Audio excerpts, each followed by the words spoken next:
Hey, good afternoon. Thank you all for joining us for the Hull & Chandler Leadership Series. The law firm of Hull & Chandler is proud to sponsor the Leadership Series, a program where Hull & Chandler attorney Rocky Cabagnot interviews local and regional leaders in the nonprofit, private, and public sectors to discuss the real-world interplay of law, business, and social dynamics within the context of our continuously changing times. For over 15 years, Rocky has been helping nonprofits stay legally compliant, avoid legal problems, and feel secure in achieving mission. In addition to having represented scores of nonprofits and public charities, Rocky founded a legal clinic for nonprofits at an ABA law school and has served as executive director of a multi-million-dollar 501c3. So Rocky, take it away. All right. Well, hey, everybody. Again, welcome to another episode of the Leadership Series and taking time out of your busy week, particularly Wednesday at, a little after lunchtime. So to be able to find the energy to come on and to join us is, well, thank you very much. And as always, I think these shows do go up on our YouTube channel. So again, feel free to, like and subscribe our YouTube channel or any of that as well. Today's topic is something I find extremely interesting. As Shannon said in her intro, there was a time where I was a clinical law professor at an ABA accredited law school. Noticeably, I haven't named said ABA accredited law school, but if you had been in the Charlotte media market for at least the last 5 years, you'd probably have heard of said ABA accredited law school, which is no longer functioning, but is probably was located about 5 blocks from where I am currently right now in Charlotte. But at the law school, I had the privilege of starting the Community and Economic Development Legal Clinic. And it was sort of the brainchild of Judge Shirley Fulton, who had at the time, come off the bench and, got involved in the higher legal academy world, but it also had gotten involved in the world of community and economic development, particularly housing, and sort of the story of where she had lived in Wesley Heights and had utilized some government programs of organizing the neighborhood there into an organization to do rehab of a lot of the neighborhood houses. Of course, is what has happened. Wesley Heights has probably become one of the more hot neighborhoods, and that's probably another topic of discussion. But today's discussion is about affordable housing and social mobility and racial equity and social justice and all the good things that we want to talk about on this show. And obviously, I talked about the once great law school. Well, around that time where I was working at said law school, a study came out. Everybody knows this study. It's a Dr. Chetty's, infamous study from Harvard University that ranked Charlotte 50 out of 50 of the largest cities in the country where the chance of a child born in poverty could rise out of poverty. I mean, that's pretty sad. Of course, since that study came out in 2014 or so, a lot of initiatives have happened, a lot of task force and a lot of documents and publications and meetings and things have been created, have happened, and which is good. But we also want to see some actions. And I think that one of the things we're going to talk about today, and our guests are going to present some of the actions. Of course, it's one thing to present the problem. Of course, in order to solve a problem, you have to know what the problem is. But today we're going to try to highlight one of the approaches to solving this problem that was cited in Dr. Chetty's study. To play upon that, about the issue of housing, again, well, we aren't necessarily going to talk about raw numbers, about raw production of housing, like we have X need of housing, so we will create X amount of housing, which is like a math problem, but it goes a little deeper than that. I think we're going to, but we still need to get a little bit of the math in there. And so this is from the Charlotte, Charlotte City website, is that, of course, Charlotte is one of the fastest growing cities in America. And it's something I didn't know, that the UN, the United Nations, recently projected that Charlotte will be the fastest growing area in the United States through 2030.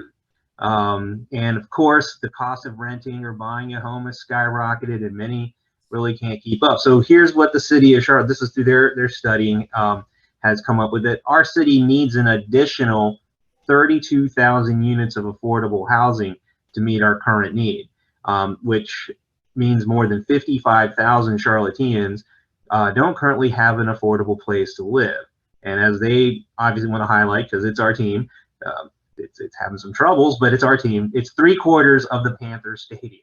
So you can imagine you're sitting there in Bank of America Stadium, 3/4 of the people that you're sitting with, if it's a full game, if like, obviously a team that we hope we can beat comes to town, 3/4 of that stadium don't have access to affordable housing. So that's kind of the numbers. But what we're going to do today is go beyond the numbers and not just talk about the house, but what's around the house, who's in the house, who's in the houses next to you, this notion of community. And so joining us are Mack McDonald and Lydia Brodie from Renaissance West Community Initiative. And I think that they're going to talk about A, their nonprofit, and B, this wonderful project, this wonderful housing community that has been developed, that is part of the solution to making sure that Charlotte's children do move out of poverty, that families do find opportunities for success. And so without further ado, I'd like to welcome Mack and Lydia to our show. So yeah, I keep wanting to get like the canned, like the old Johnny Carson used to have, and if someone comes in and goes clap, but I'm sure that the Liz or someone next door get real ticked off if I started playing that. It's like watching a World Cup game with the little woo woo, sort of thing going on. But so Mack and Lydia, one thing I always do before we get into the nitty gritty is our audience. It is called the Leadership Series, and we also invite you not just because of the work you're doing, but because both of you are leaders. And so we'd like to know a little bit more about your and I always crib this from my friend Pat McDowell, but what was your path to nonprofit leadership? So you make it start all the way back to the crib, or you can find whatever salient point that you want to start, and just let us know who you are and how you got to Renaissance West Community Initiative in both your ways. Well, thank you, Rocky and Shannon, for this wonderful opportunity to be a part of the Leadership Series. Again, I'm William Mack McDonald. William is my legal name, but I go by Mack, and it's a privilege for me to be the CEO here at Renaissance West Community Initiative. Interesting question. For me being here at Renaissance, it's almost as if my entire life has prepared me for this particular experience, this particular assignment, I would say. And I am a native Charlottean, and I grew up all around the city and in and out of different scenarios and poverty, have experienced poverty and all that comes with that, but had a wonderful opportunity to go to college, get a quality education, and was able to get out and stay out of poverty with all of the supports that came with that. And during that time, though, I was really motivated, I think, by my experiences coming up and just other internal drive that I've always been a volunteer and around nonprofits and in a ways to give back. And so about mid-career, those two things converged and allowed me to get into nonprofit management. And so from that, I've been in about half the nonprofits in the city: Goodwill, United Way. I've been in higher ed, Johnson C. Smith University, CPCC, and which was where I was an associate dean there before coming here, and had some conversations with my predecessor who brought me on board to do this wonderful work in the community. So that's the short of it in my career. My wonderful co-worker, Lydia Brodie, is on. She's our marketing and media specialist. Lydia, you want to tell a little bit about your story? Sure. Thank you for even offering for me to share this. So Right now at Renaissance West, I am the marketing coordinator, and that consists of me managing and strengthening our marketing systems and processes so that we can achieve our objectives. And essentially, that incorporates me, conducting research, carrying out campaigns, identifying target audiences, and so much more. And I've come to be in this field or operate in this industry through my psychology background. So I graduated from UNC Charlotte, and my undergrad degree was, my major was psychology, and I had two minors, and they were both women and gender studies and criminal justice. And so, a compilation of all of those three, I have use all of that knowledge and the education to just adapt and understand systems and how society works, and just how, the human brain works, and how we all identify or, connect with one another.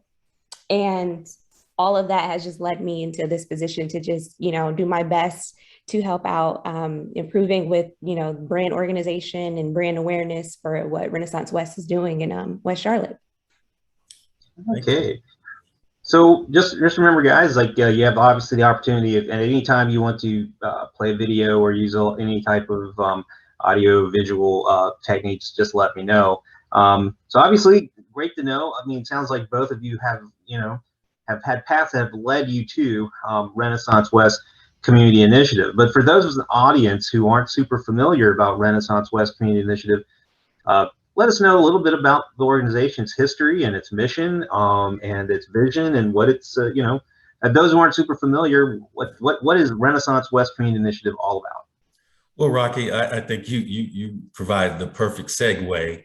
Lydia does have a video that she has staged and would like to share, and then after that, I will fill in behind that video. So, Lydia, I believe you have that ready to go.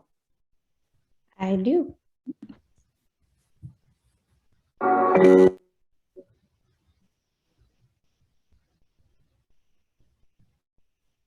Oh, Lydia, you may want to unmute yourself, maybe.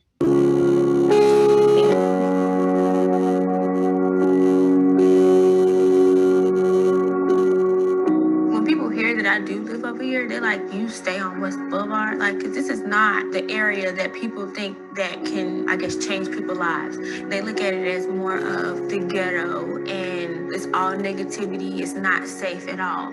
But I love it here. Like, it's beautiful. I'm Sherry Williams. I'm 23 years old. I have a daughter. Her name is Amelia Brielle McCrimmon. She is 1 year old. We live here at the Renaissance. We've been here for about a year now, and it's great. Based on the purpose-built communities model and the success of Eastlake in Atlanta, where mixed income housing, a cradle-to-career education continuum, and supportive services for families transformed a neighborhood plagued by crime, poverty, and failing schools, the Renaissance West Community Initiative was born.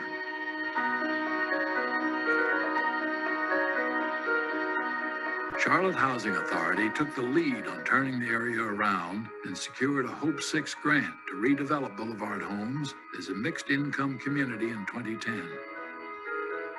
They brought together additional resources like the Housing Trust Fund from the City of Charlotte and partnered with Laurel Street Residential to tackle building a holistic redevelopment, including beautiful, sustainable housing for seniors and working families of all income levels. The initiative has also formed an innovative and strategic partnership with Charlotte Mecklenburg Schools to build a new pre-K through 8 academy with a science, technology, engineering, arts, and math focus. The academy will serve children and families before, during, and after school through a variety of programs, including after-school enrichment. Renaissance West Community Initiative will also ensure families have access to wraparound services that address health, employment, education, and recreation needs for residents and neighbors.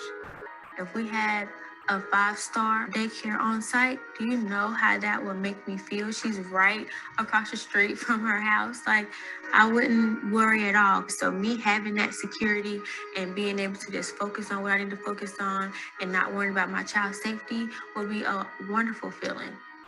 Early education can help make or break a child's future academic success. The High Quality Child Development Center is a cornerstone of the cradle to career continuum, preparing children for school success starting at birth. Being here at the Renaissance have given me hope and drive and a feeling that I never thought that I would feel at this age and this time in my life. They gave me opportunity. They didn't look at my past, they didn't know me, but they saw in me that there's hope. And I know I want better for myself. And you know, me being here in this program and having the things that they offer, like, they knew that this is something that would help me grow as a person and for my child. Thank you. So, Oh, that's great. yeah, that video spoke of a lot of things from a future standpoint, is because it's about 2015 vintage. And, Yeah. Go ahead. No, I'm saying, I mean, I think that was a fantastic video, and I hope it kind of, like, you know, put some things into context, because, you know, like, we go back to the Chetty study. Obviously, it came out around the same time the video came out, but these things were baked in for quite some time, and we talked about inequalities and poverty and such. And so one thing I noticed was that it was, they mentioned there was a Hope 6 grant that came in and took down the old Boulevard Homes. And I think that it might be helpful for those in the audience. And I only had heard, like, when I was in the CED clinic, I had heard stories of, like, you know, what, you know, First Ward was like before it was, you know, First Ward, you know, and what Boulevard, you know, and things that would happen, and, you know, and all kind, everyone's got a story, right? You know, about running through one of those places. But maybe give some context about what was Boulevard Homes and how it came to sort of not be, but then, you know, a little bit of that history of how did,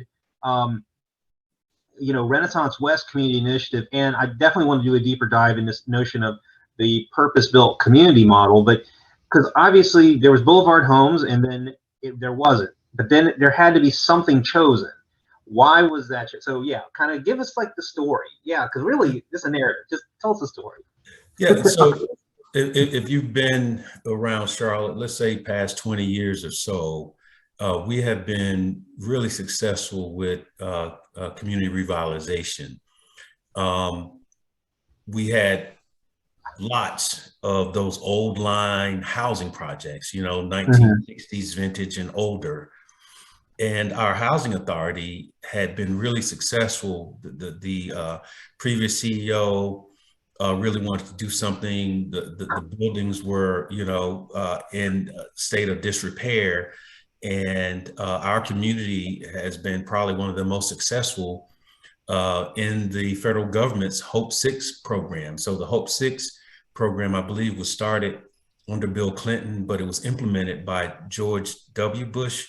And it was federal funding that, instead of the federal government coming in and deciding what to do with these housing projects, they would give these grants to local communities, and the communities then could decide how to either maintain or rebuild. In our community, the housing authority leader felt that the best way to deal with those issues was that they needed to be gone. And the reason being is he felt, and there's data that shows, instead of concentrating people in poverty, high poverty communities, regardless of their housing stock, let's decentralize that. And so he used the Hope 6 grants to diversify these communities. And so they're all mixed income communities. Rocky, you mentioned, now that's First Ward, used to be Earl Village. Single Point used to be Piedmont Courts. Arbor Glen used to be Dalton Village, and then we used to be Boulevard Homes. We were the last of those in the Hope 6, and we may be one of the last Hope 6 funded locations in the United States.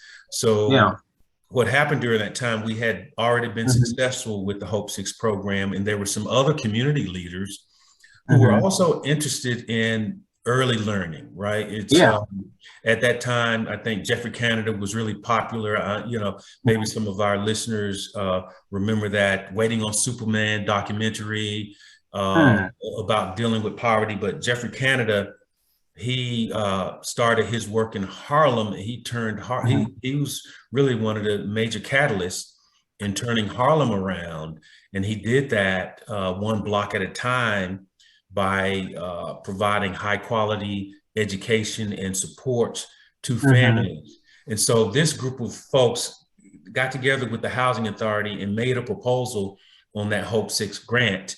And the Hope 6 grant then not only did the mixed income housing, but it also provided for an education village and then a backbone organization or community quarterback to help coordinate services to strengthen families. And so with all of that, they had come across the purpose-built communities. You know, they looked at the Harlem's Children's Zone, but they found purpose-built communities out of Atlanta, which started with the East Lake community. And they decided to use that model. Yeah, I was going to say, I think, like, you know, because you talked about Earl Village and Boulevard Homes, and these were created, I think, you know, back, you know, like pre-60s when, you know, there was quite a war on poverty. There was, you know, there was definitely the urban renewal was going on, right? You know, and of course there's a really checkered history of the legacy of, or, you know, the tragedy of urban renewal in many ways. But I think, because, you know, I kind of started the show saying, you know, the city of Charlotte has said that there are 32,000 units needed, right? And it seems that one would think, well, we just need to build the housing. And one thing that I noticed, you know, back in the day, I'm sure they had the same, I'm sure they're not, they're pretty smart, but I'm sure they were like, well, 1940, 50, we need X amount of housing. So they just went and willy-nilly went and built the housing without thinking about all of the things you're talking about. I kind of want to set the predicate here that just building housing and not thinking about it, not being intentional about how you're building the housing will lead you to the Boulevard Homes, will lead you to Earlville or the Cabrini Greens of the world, where it's just to house people, right? You're almost like Soviet Union, right? Well, we have people, they have a right to housing, let's just house them. And so you build like a 70-foot, you know, tall building and just fill people with housing, but there's not any kind of concept of them, their communities, their linkages, their need for work, their need for recreation, their need for health. It's just the housing for the sake of housing. And I think why I just want to kind of put that out there is that what I see with the purpose-built community is not housing for the sake of housing, that there's something deeper. And so I don't know whether you sort of shared or saw that kind of, that view. I do think that policymakers want to address the housing issue. You know, I think that is clearly happening. But I think that this particular model that you're putting forth is saying, yes, we do need to meet the numbers, but it's also a matter of quality, not just quantity in this. And so tell us a little bit more about, because I think it's real important for folks out there to hear is, because there are lots of different approaches to building affordable housing, but the one that the Renaissance West chose, or the leaders chose, was the purpose-built model. And so talk a little bit about the purpose-built model and how it differs from, say, other models of building affordable housing communities. Okay, thank you, Rocky. And you touched on a lot of different things. You know, when it comes to housing and to deal with housing, you know, you really also, you know, dealing with poverty, right? So the folks in Boulevard Homes and a lot of the other housing projects, the residents were just heroic in what they had to deal with. So we kind of talk about how difficult it was. Yeah, high crime, low attainment in some areas. But, you know, there's also a lot of other factors that you mentioned. The Chetty study, in our response here in Charlotte, you know, was the leading on opportunity work. And that work, you know, reported that there's a lot of factors around poverty in Charlotte, including housing, including education, including access and then history of segregation, on and on and on.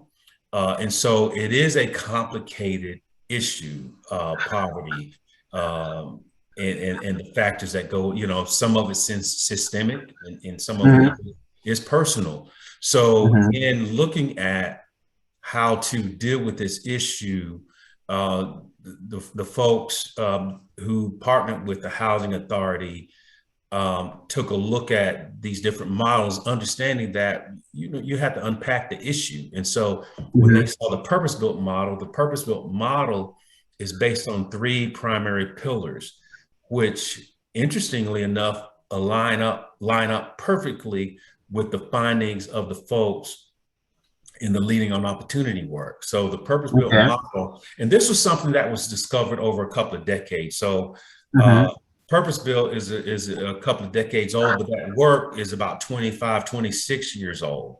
And so what they found, they started with this one community, which is East Lake in Atlanta.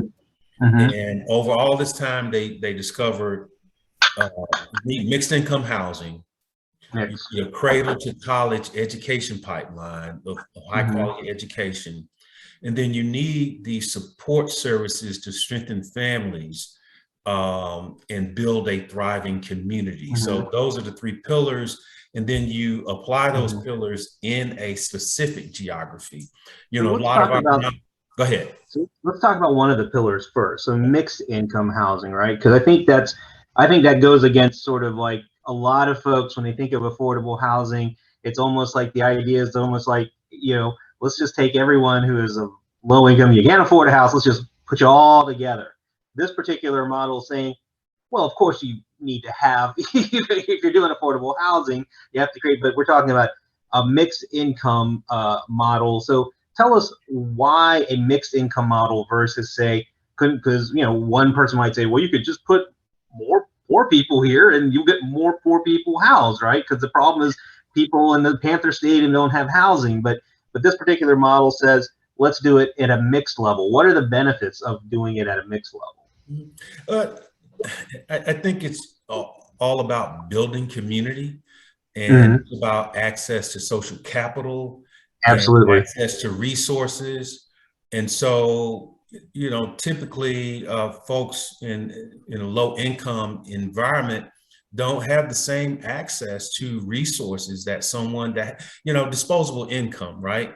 If you're income challenged, if you have low income, you don't have access to disposable income. And so a lot of the things that we take for granted, maybe in our neighborhoods, a thriving PTA, being able to attract amenities, being able to even have a grocery store or health facilities nearby, a lot of those things are driven by income levels in communities and whether or not those communities can support those items. And so if you just concentrate people with low incomes in the same place, they're not going to be able to attract the things. And so therefore, they have to spend more time, more resources, getting connected to those amenities, some basic like food, right?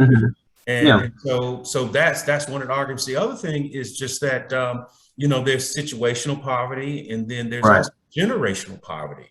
Absolutely. So for the folks in generational poverty, even role modeling, not being in poverty comes with its stressors, and those stressors cause a toxicity.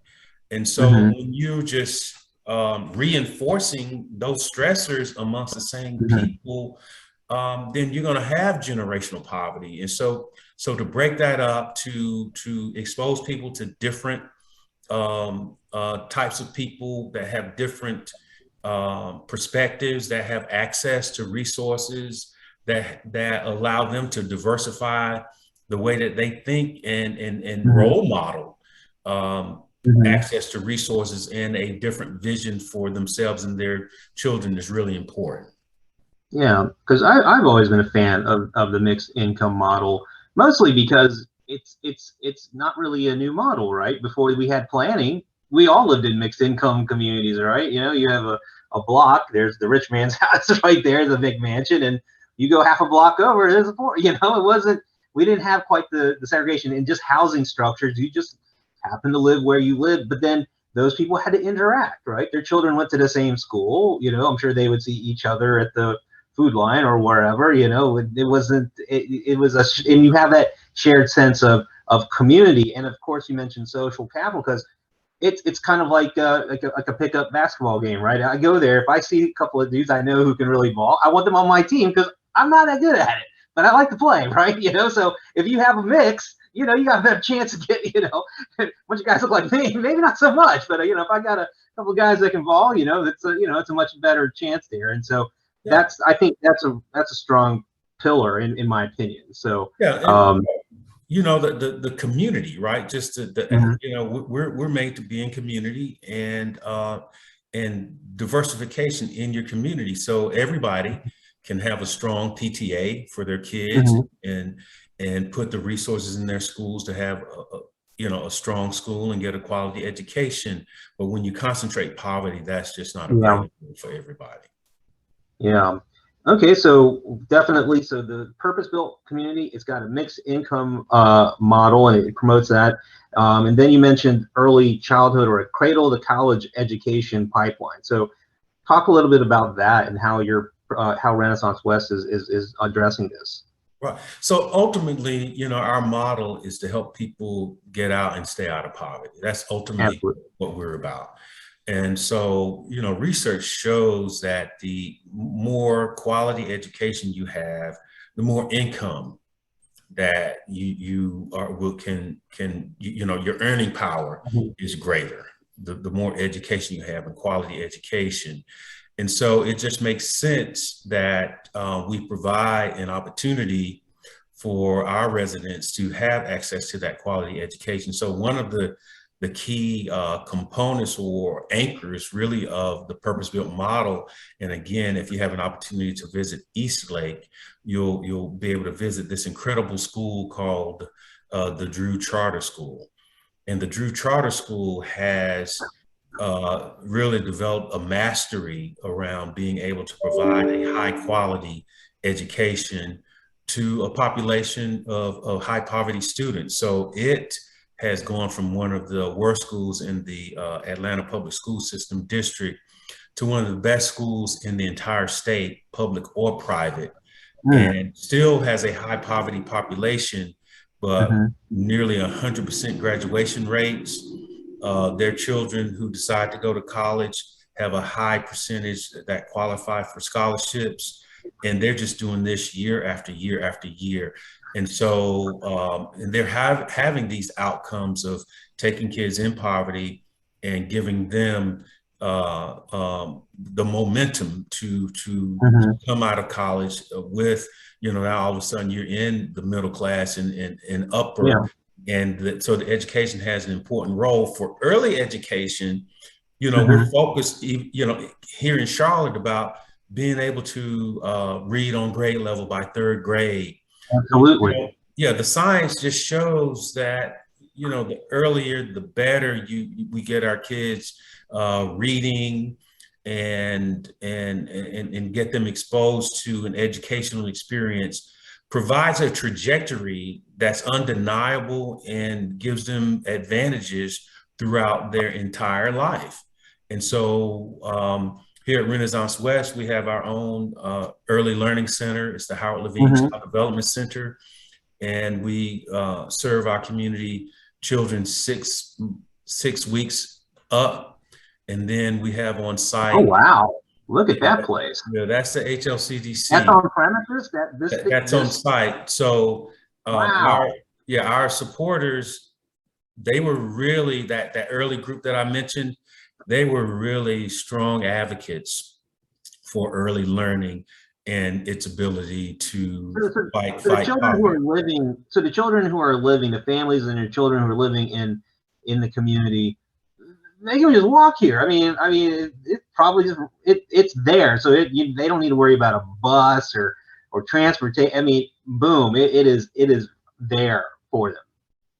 Yeah. So you know, and so one of the things about being place-based, which is part of that purpose-built structure, is Sure. a lot of people with low income have transportation issues. Absolutely. And so doing as much as we can on site eliminates those types of barriers. So we have the HLCDC, and then our response from a school standpoint is the Renaissance West STEAM Academy. So Okay. my predecessors, they were looking at maybe replicating that Drew Charter School, but Sure. folks at CMS stepped up and said, hey, we need to build a school in that area as well. So there was a partnership between us, them. They get a right of first refusal, right? They're the school system. If you build a school, then go for it, boss. Yeah. And so we have a unique partnership with CMS that allows us to overlay a lot of those success factors that they I call it interventions that they have at the Drew Charter School in Atlanta. We're able to implement those in a public school. Well, and what grade does the STEAM Academy comprise? Yeah, so the Renaissance West STEAM Academy is a pre-K to 8th grade school. Okay, so you have the early child care center, and then they can go to that center, and then they can graduate to this center. Yes. So that is the goal, to get the kids early, because a lot of our schools, children might come in and never have been in a formal learning environment. And so, the teachers are having to spend time getting those children acclimated, and then let alone knowing their alphabet, knowing how to count, how to interact with other children. And so we're able to get in front of that at the Howard Levine Child Development Center.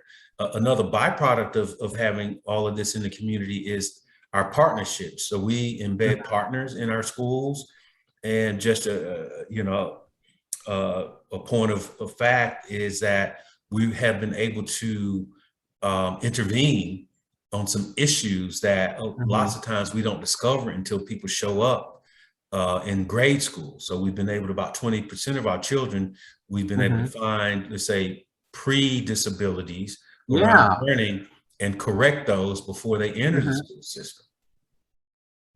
That's great. I mean, because that's one of the things where a lot of kids have learning disabilities, and if there's overcrowded school, they just get lost in the mix, and then they just somehow find themselves 7th, 8th grade with undiagnosed learning disability and very, not reading at grade level, and then invariably maybe that's where a lot of troubles happens, and that's just and so this is that's really fantastic. So we've got mixed income, so we've got folks who have various income levels who are interacting in Renaissance West. We've got our child care center, we've got a STEAM Academy.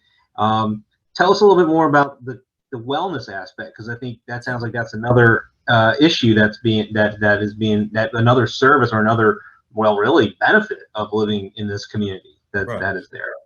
Well, and when you think about that and the services that strengthen families, I like to talk about it from a standpoint of what is it that you want for your family, right? And so lots of times people with lower incomes or that have a history of poverty really don't have the same systems and supports that we might have. And so what Renaissance West tries to do is engage those families, talk with them about, what is it that you want for your family? What are your goals and aspirations? And then we support them by coaching them through, we actually help them develop a family success plan. Let's just call it that, a family success plan. And then we coach them through that. So some of that is just coaching. Some of it is referring them to resources in the community. And a lot of it is we'll bring those resources into the neighborhood and make sure that the folks who need those resources connect with those. And so it's mostly sometimes you have like an on-staff social worker, or at least a social work aspect to the program, it sounds like. Yeah, well, so through a partnership, one, we have a contract actually with the Public Housing Authority in Livian, And so so our mixed income is public housing, and then there's a group of folks that live in units that are tax credit funded, and that's for affordable housing. And then we have people that pay market rate. For the public housing residents, we actually have a contract with Livian to provide those supportive services and help those people on their upward mobility journeys. We liked that program so much that we were able, with our partners, which is now One Charlotte Health Alliance, the two healthcare systems, as well as Mecklenburg Public Health, partnered with us on a grant where we were able to expand that service along with a grant from Sisters of Mercy. We were able to expand that program, and then now we provide those services to our general population. So it's a program, we call it Life Navigators. And so the Life Navigators are like these coaches that are in the community, and it's kind of like case management, but it's not really. They really work with the residents, and they're just a partner. They're just a coach. You know, it's funny, you know, all of us, we can have executive coaches. So why not have coaches? People have life coaches. You got all kinds of people like hiring someone to be, I have my life coach, right? I mean, you might need a life coach. Geez. So we have a team of folks that get in, and they sit down with the family and say, hey, what is it that you want for your family? And then we do a map of, okay, this is what it's going to take for you to accomplish that. Some people had some success, people going into home ownership. We have good success with people increasing their incomes, and just a whole gamut. So these Life Navigators are really the heart and soul of our program when it comes to engaging the residents here in the community. But to your point earlier, Rocky, you know, there's for all of our families, right? We might run into wellness issues, mental health issues, needing to connect to resources. And so those services are provided right here in the neighborhood. High poverty comes with its stressors. And one of the things that's really not talked about a lot is mental health. I actually didn't know until I was in this job that the largest health disparity, or the largest disparity, is undiagnosed, untreated depression for people in high poverty. And so you can imagine how that then can proliferate itself from just general taking care of yourself, taking care of your family, and staying employed. And so we provide resources in the community to deal with the whole gamut of issues that our residents might have. Wow, it sounds like it's just like a, I don't want to use the word experiment, but it just sounds like it's a model that, you know, if you really think about it, just if we could take a time machine and go back to like whatever, 1940, 50, when they were building out, you know, the original Boulevard, because again, they were addressing it housing for housing, right? I'm sure they again looked at a study. They had their PhDs and other folks going, okay, well, we did a study. We need this much housing. Let's put this much housing, and they just put the housing, but they didn't think about all the different connections. I don't think they had an understanding of, you know, poverty in a sense. And, you know, I think that this model, you know, it's more holistic, and I think that's what. And I think that's why it's deserving of support. And I think that I hope that more people will learn about this particular approach to social mobility, to just justice overall. You know, that there is so, because again, I don't think there's a question that we need more housing. I mean, I think that is, you know, if anything from our whole 2040 discourse has come out, it's all about where are we going to house people, how many we're going to house. But I think the question that I see coming from the purpose-built community is, yes, we're going to house, but how are we going to do this housing, and the quality of the housing, and also the community, because it's not just about a house. I mean, it is important to have a house over your head, but it sounds like the connections that you're building a community. I think that in some respects, many people would see like the old days of the old projects. Like, I lived here, but I want to get out of the project. Right? The idea is like, you know, when I grew up listening to hip hop, like, I got out of the projects. You know, it's like I escaped or something like that. Whereas this sounds like I mean, I'm looking at that. I'm like, why would you even want to leave here? You know, it's a community. You probably want to, you know, live here because you've got your amenities there. You've got friends. You've got family. You've got school. You know, I mean, these are things that historically tied. You know, just communities. And you know, I mean, you're building community, and I think that's a real, sounds like a very joyful thing to do. Yeah, you know, one of the things that I learned while here is I did not know that, you know, research shows where you live has a greater impact on your health outcomes than your genetics. And so back to your point is, you know, do people need to move away from here? Or can we make this a place that's a healthy place to live? And so, you know, the folks at Leading on Opportunity, you know, the folks at Purpose-Built Communities, maybe they're onto something. You know, having grown up in Charlotte, I would say, you know, when I saw that Chetty study, that was shocking to me because I know we don't lack on our generosity here in Charlotte. We don't lack on our effort. And maybe we were doing something wrong. Maybe, as you were pointing out earlier, doing things in silos is the wrong strategy. Let's take a look at this holistic approach, and I think it's something that'll catch on. You know, we're friends with the folks at United Way, and they're really taking a serious look at making more investments in the place-based work because we've seen that. So if you go back to Eastlake, they've seen where they're saying their public housing residents, their average incomes have quintupled, right? They're seeing, and so then they're also having a tremendous impact on real estate values in the surrounding community. They've been able to attract amenities to that community. So it's not just a charity program or poverty program. It has an incredible impact in the broader community. And so we're excited about the potential for doing this work here in Charlotte. We're one of the first, but we're not the only, and we're not the last. We are the only purpose-built community, though, here currently. But hopefully there'll be more to come. Well, I mean, so I understand it's probably not I guess it's part of the pillar, but the idea of the community quarterback, and I guess Renaissance West is the quarterback, and it sounds like we could use you for the Panthers as okay, all right. I'll stop bashing. That's not going there. We need a quarterback, though. But that's just. I won't touch that one. But I didn't say who should be. I just said we need one. Maybe I don't know. Am I saying something controversial here? I mean, did you watch that game? I mean, come on. I mean, let's facts. We're hurting. We're hurting bad. but that's the key, Rocky. So you hit on it, right? So that purpose-built model, it's really not just the 3 pillars. It is 5 parts. They believe that you have to focus those 3 pillars in a defined neighborhood.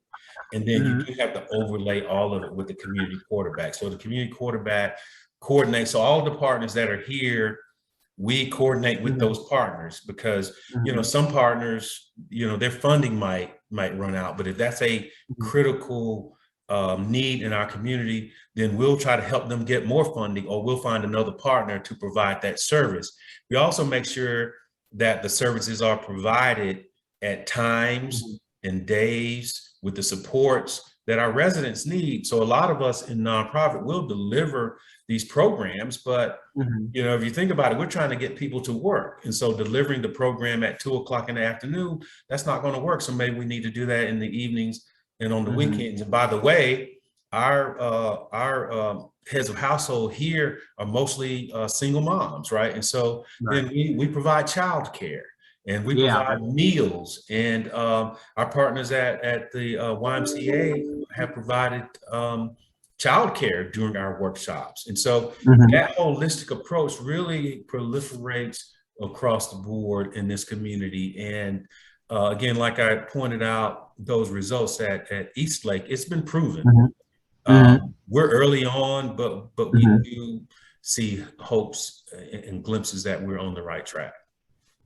No, and for those of you out there, just know that you know, Renaissance Community West Initiative it is a 501c3 public charity. So if what you've heard today and you're hearing about this program, this community, it is worthy of your support, and it is a 501c3. So any donations that you make, and obviously we get close to the end of the year, if you want to make one of your holiday-oriented charitable contributions, and if you believe in the mission that the Renaissance West Community Initiative is performing here in Charlotte for folks, you can easily donate to them. Do you have like a website or anything that, obviously I know you have a website, but you have like a link, or just to tell folks out there how to just hit that donate now button?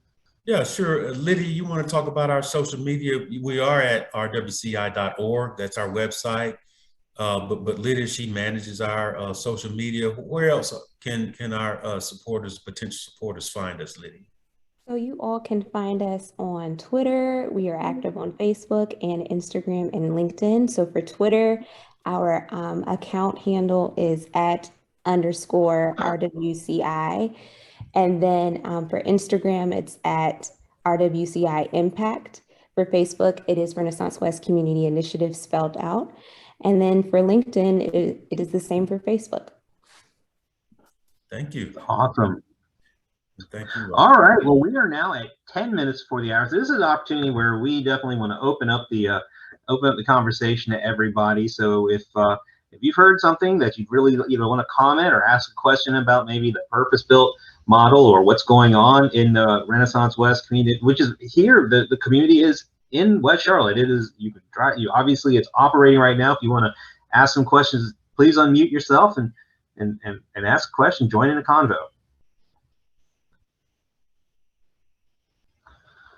All right, I know Shannon will join in. Okay, and I will say we're supported by a lot of other nonprofits and wonderful institutions in the community. Workforce Development, Goodwill, Charlotte Works, and we partner with CPCC around workforce development, but also in education. CMS is a big partner, the YMCA. Just a lot of tremendous support in the community. So it takes dozens of other nonprofits to support us in this work. But Shannon, you're on. Well, I was just gonna say, where are you, like, as far as how many people are living in your community right now, Matt? Oh, thank you. So Shannon, what replaced Boulevard Homes was the residences at Renaissance, but then in close proximity is a neighborhood called Little Rock Apartments. And our board felt that because of the proximity and that it's really almost the same number of folks with same number of children in both communities that all go to our STEAM Academy, we did adopt Little Rock. Between those two communities, there's about 1,300 neighbors that live out here. That's awesome. Very good. And here's I'll give you, Mac, another chance to pitch.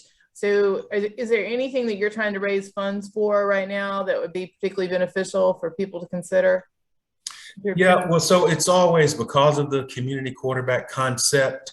We like to maintain our flexibility around the funding and just ask that people support us as the quarterback and trust us to make the investments. And so we know we're coming out of a pandemic. There's supports for helping people to reconstruct their skills to get back into, how the workforce has changed. We all know what happened in our school system last year with the virtual education.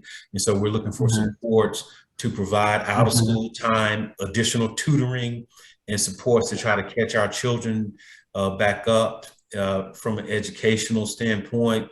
People talk about the digital divide and so again, CMS and some other supporters were heroic in helping our folks get connected technologically. But, even then, a lot of our parents did not have the technical skills to be able to support their children. So we still had that learning gap that continued to, it really just expanded itself. So supporting us as a community quarterback helping us out in our supports for our families, and especially our children, are really some I think urgent needs for us at this point. You got any other comments? I mean, this is opportunity to really, I mean, I from my own background, with the community development clinic and the work that, I mean, I find this really just fascinating and also just cool. Yeah.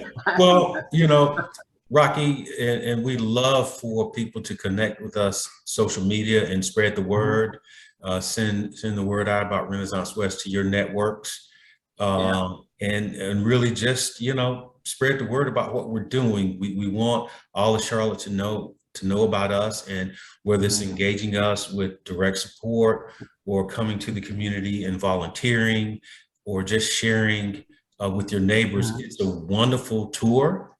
If you're just interested in bringing a group out, we love to show off the community. It's just an incredible community out here. And again, the more people that know about us and are talking about us, it really helps us with this work. And we believe in this work and think that it really needs to be spread across our entire region. And so with the community there, here's a question. Are you guys all leased up? Is everything, I mean, obviously there's some transition from here to there, but I mean, who knows? Maybe we could put out word that you guys have vacancies and need applications. I mean, everybody needs applications if you're leasing up. But I mean, you hit on it, right? That we are an affordable housing crisis in Charlotte. Our waiting list is years long. So wow. Our retention rate is fairly high here. Yeah, above the national average. So we want to leave. Yeah. So I just think engaging people in these discussions and being able to do more work like this is really important. Yeah, I think it'd just be great to, in whatever way, to kind of, and again, it seems like it's a model that doesn't have to be 100%, like replicated, but aspects of it can be replicated that other communities, if you already have an existing community, you could maybe even just borrow, some of these precepts about connecting services and health and early childhood and education, I think is real key. I see a hand up from Bill. Yes. Can you hear me? Yes, sir. Okay. Yeah. Hi, Mac. Thanks for coming on today. Really informative and great program that you guys have. Building on a couple of comments that both you guys have made, are there any plans right now to expand this to other neighborhoods and other areas in Charlotte? I know a lot of that is dependent upon federal grant money and things like that, but any plans to expand this out to more folks? But thank you for that, Bill. So I mentioned earlier, United Way is taking a look at this. So Laura Clark, she was the actually founding CEO, executive director for Renaissance West Community Initiative, and she's now the CEO of our local United Way. And so they're making some investments in, like, Freedom Communities is another community quarterback. Greer Heights, there's a community quarterback there. I think Crossroads is a community quarterback. And then the newest, I believe, is in the Lakewood community. And so United Way has this program, they call it United Neighborhoods. They're doing it, but any community can decide to do this work. And none of those other local community quarterbacks are purpose-built.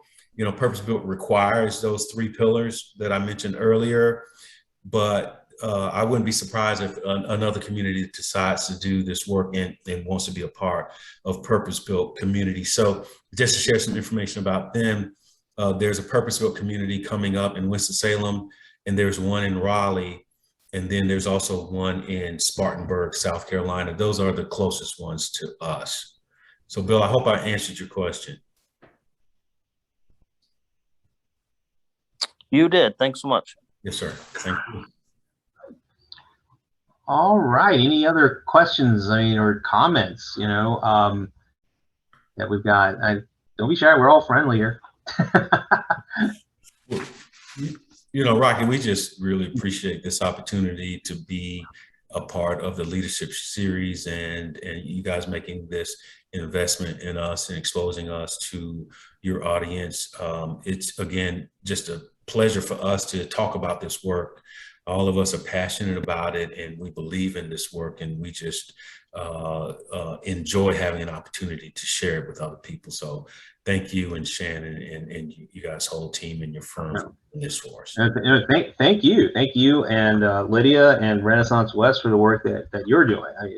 I mean, for me, I'm just sitting here. Once I'm done with this call, I'm just gonna be like, doing law stuff, But you guys are out there, really, doing the Lord's work in many respects. So, that's why housing in the community and things of that nature, these are really important, because it's not just about, not being 50th, right? I mean, it's, but I feel like, because I know that's a benchmark, but, we do this because it's the right thing to do. It's not because we're 50th out of 50, but because we just need to do it, regardless if we were 1 out of 1, right? 1 out of 50, right? You would continue doing this type of work. And so we really appreciate the work that Renaissance West Community Initiative is doing, and those of you out there, to whatever extent you want to, can provide support, please do. It's a very wonderful program that's going on in West Charlotte, right in your backyard. And so, if there are not any other questions, Shannon, I'll let you lead us out. Thank you guys so much for joining us today, and thank you, Mack and Lydia and Virginia, because I know you're on and you're in the trenches, and Linda, she's in the trenches. So thank you all. Please join us next week for Jake House and Mike Blackwelder from Smart Start at 1 o'clock on the 17th. Look forward to seeing you all soon, and hope you have a great day. Thanks, Bye-bye, everybody. Bye.